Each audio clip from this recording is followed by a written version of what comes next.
You noble diggers, all stand up now. Welcome, comrade. Never forget the forms. Hello, my friends, and welcome to my channel. Today we will be talking about the entire history of Western philosophy, part 6, or René Descartes. I kind of gave away the game in our interlude episode, and I said that I hate this guy. I hate him deeply.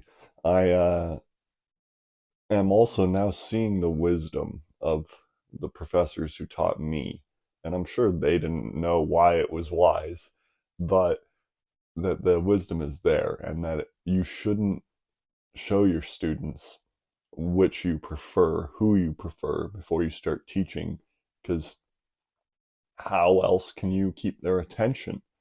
How else can you get them to really dig into what they're saying without pretending that they have something to say? So, I hate Descartes, but you only get to hate Descartes after you read the Meditations and all the replies. And they're dense. I spent a whole semester just reading this 150-page book over and over and over again, 200, 250 maybe, but still. But you don't have the professor that I had, who was a taskmaster, a whip holder. He wanted us to memorize every portion of this argument, and it's not salient. Memorization basically is useless as a tool. You need memory hints that take you to what you need, a filing system of a information scale greater than you can possibly hold in your head. You should try and hold as many good things as you can in your head, but rote memorization is a waste of a mind.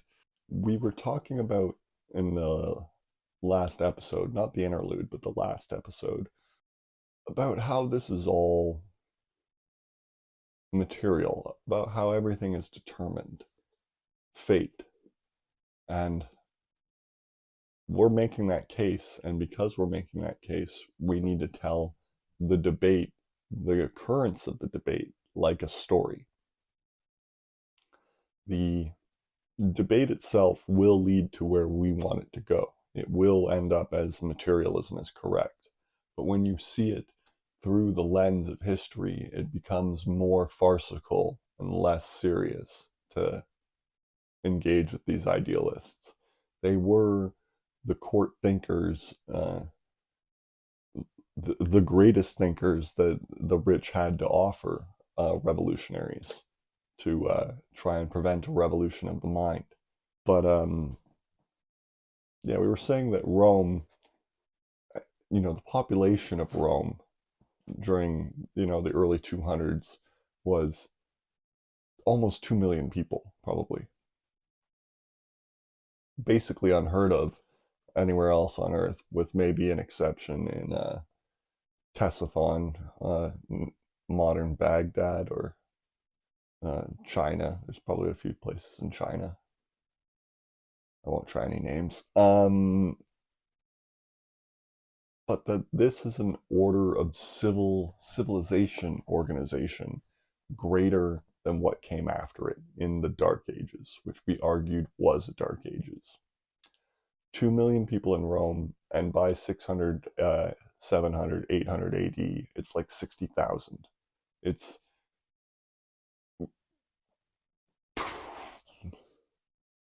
drops precipitously. And then on the other side, these kingdoms form, and they start to go on the run that Rome did. They start increasing their population size. They start increasing their technological complexity, advancedness. The population of France between 800 and 1400 doubled almost. There was a great plague, the Black Death, in the 1350s, but right before then it had doubled. So the population size of France and friends, the Netherlands, Spain, England, was reaching sizes where the complexity of the leftovers, what Rome achieved, was not complex enough for them to keep growing. And so it's no surprise that around this time, right before this time, we're starting to see thinkers like Francis Bacon. And he's got this quote where he says that it is their duty to put nature on the rack, which means to torture nature.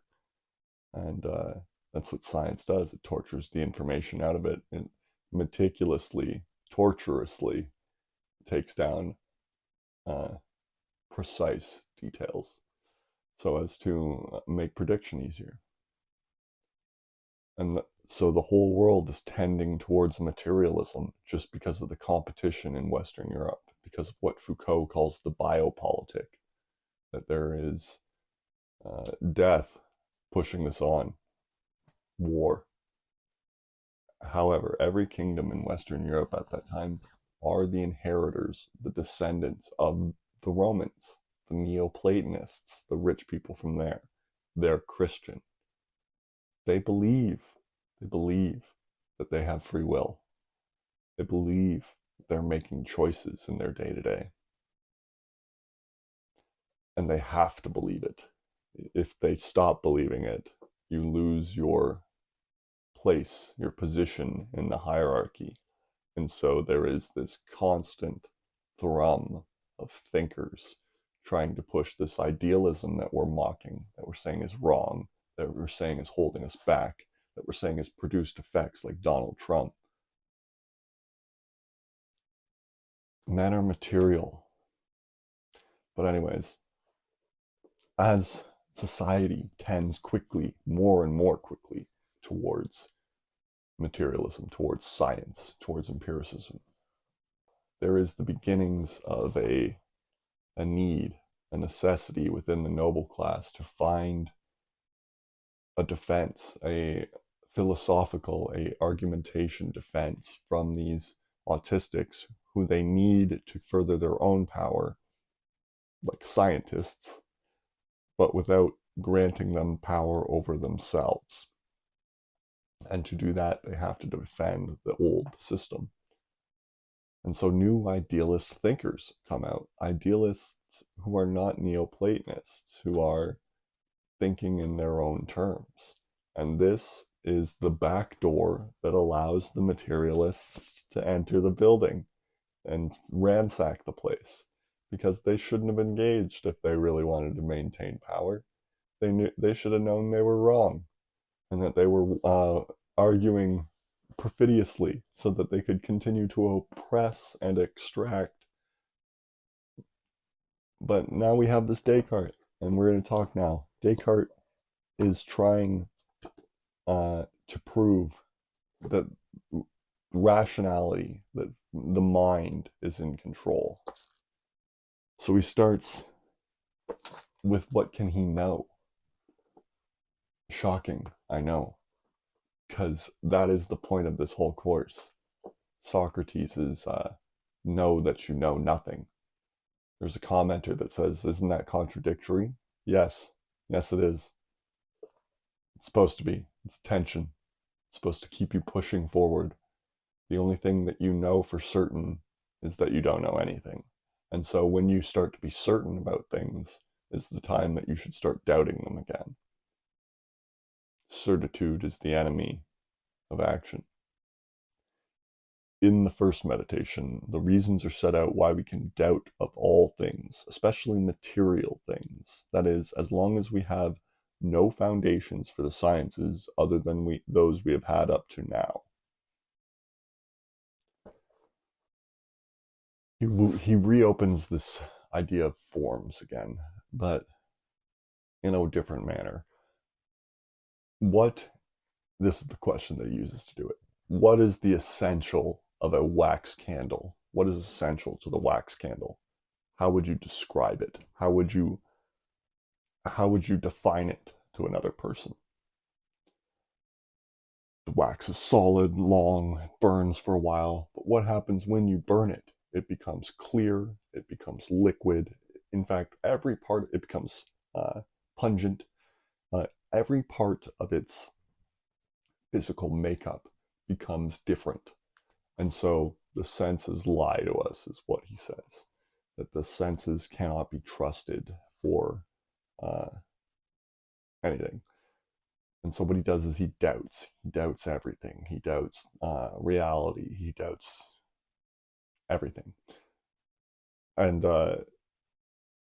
he goes so far as basically to recreate the Matrix analogy. Right? And, it's called the demon, that everything could just be the magic, the hallucinations a demon is trying to make you see. And then he doubts and he doubts and he doubts, and eventually he finds that he can't doubt that he's thinking, that I think, therefore I am. That's where that comes from, that he's doubting so much. He doubts everything about the world, right? That reality is even there, that he's even awake, that he's not a madman. He doubts all these things.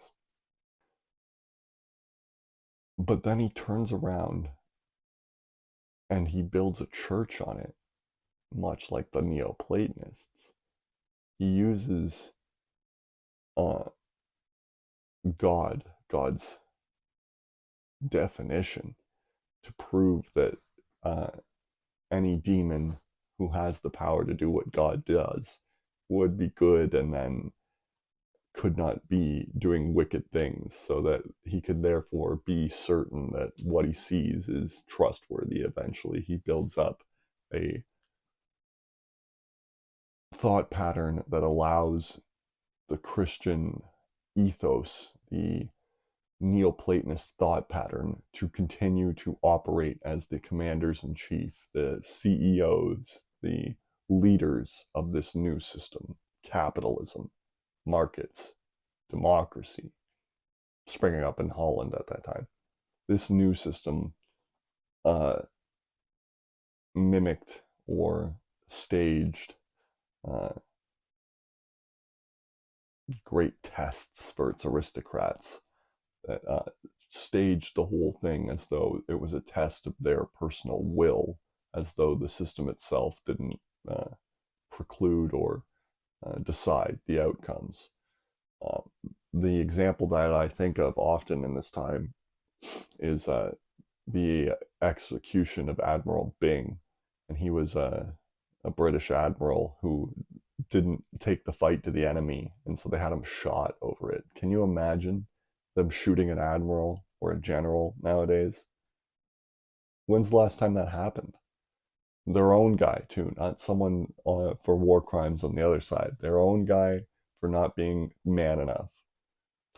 Yeah, so that's the argument here, that God is the tool by which these people get to pretend, the rich people get to pretend that they're actors in the world. It's something that they've done is up to them, is laudatory for them in some way, and is not the determined outcome of the great weave of fate. It's not implicative, it's not dependent on the array of relations that they've had. Who can invent without a nanny? Who can invent without the garbage man? You are a villager. You are one of many, one of the tribe. And anything that you do is, A, not really you, and B, should be done for the tribe. But this is what these people think. But at the same time, I understand that the being on whom I depend possesses all these greater things, not only indefinitely and in potentiality, but in actuality and infinitely, and is thus God. The whole force of the argument comes down to this, that I recognize that it cannot be that I should exist with the nature that I possess, unless in reality God also exists, the same God who is within me, that is, the one who possesses all the perfections that I cannot comprehend, but can to some extent apprehend in my thinking, who is subject to no kind of deficiency. God, the supremely perfect being whose nature is incompatible with deception. It is therefore undoubtedly true, and I have learned today not only that I should avoid in order not to be deceived, but at the same time what I must do in order to attain truth. for I certainly shall attain it, provided I pay sufficient attention to everything I perfectly understand and keep it quite separate from everything else I apprehend more confusedly and more obscurely. And I shall take particular care to do this in the future. Haughtiness, arrogance, childishness. Why do you need to know things? Are you a toddler, an autistic toddler, trying to learn the name of the dinosaurs? It doesn't work like that. The world is more complicated than that. And so these people, these rich people, continue to believe that they know things. And it really just allows them to lie, or their caste, their class, to lie more perfidiously. Minor crimes being the fault of that person instead of the result of a system is to their benefit. This hallucination they pull on society is stoking the ego of themselves, of the rich, and insulating themselves from their crimes. And it's perfidy, moreover, because the rich are never held for their crimes. Trump coin, Lutnick doing rug pulls on the economy.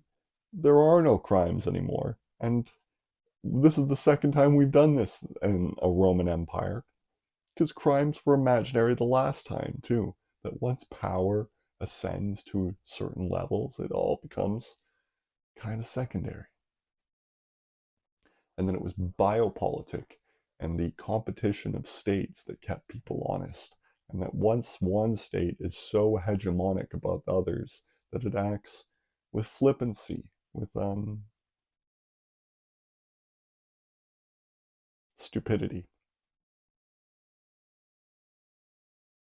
We're going to do David Hume next week.